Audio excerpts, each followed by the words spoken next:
নেশার টাকা না পেয়ে মাকে কুপিয়ে হত্যা করল একমাত্র ছেলে।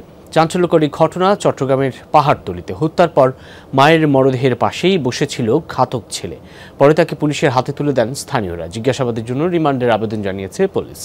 সিলন ফ্যামিলি ব্লেন্ডের কড়া লিকার আর সতেজ স্বাদের পারফেক্ট ব্লেন্ডে স্বপ্নেরা মেলুক টানা।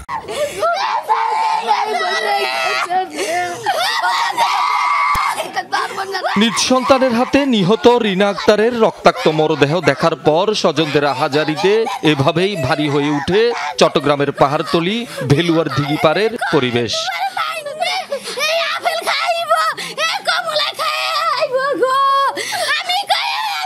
ঘটনা রোববার রাতের। নেশার টাকা না দেয়ায় কলেজ পড়ুয়া ছেলে ওমর ফারুক ঘরে থাকা বটি দিয়ে উপর্যুপরি কুপিয়ে হত্যা করে মাকে।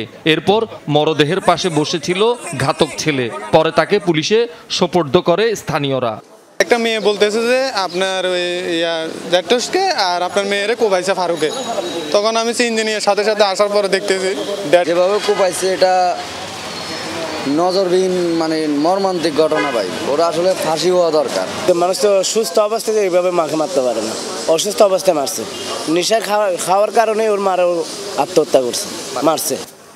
নিহত রিনার স্বামী পেশায় একজন সিএনজি অটোরিকশা চালক। বাড়ি কুমিল্লার বুরিশচরে হলেও পরিবার নিয়ে চট্টগ্রামের ভেলুয়ার দিঘিপাড়ে ভাড়া বাসায় থাকতেন। ঘাতক ছেলে দীর্ঘদিন ধরে মাদকে আসক্ত বলে জানান তিনি। এই ধরনের ছেলেকে প্রকাশ্য ব্রাশ ফায়ার করে মারি ফেলা, আনাইলে ফাঁসি দিয়ে ফেলা। হ্যাঁ, আমি তো চাই আর ফাঁসি।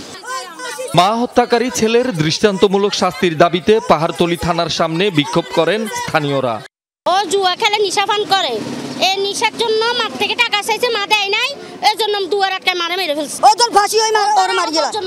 ওর কারণে আমাদের ছেলে আছে, আমাদের ছেলে যারা সাহস পাই যাবো, আমাদের মারি গেলে ফেললাই। এই ঘটনায় ছেলের বিরুদ্ধে পাহাড়তলী থানায় হত্যা মামলা করেছেন বাবা। হত্যাকাণ্ডে ব্যবহৃত বটি উদ্ধার করেছে পুলিশ। অধিকাংশ সময় দেখবেন যে ছেলেমেয়েগুলো নষ্ট হয়ে যায়, অধিকাংশ কিন্তু বাবা মার বিভিন্ন প্রশ্রয় তারা নষ্ট হচ্ছে।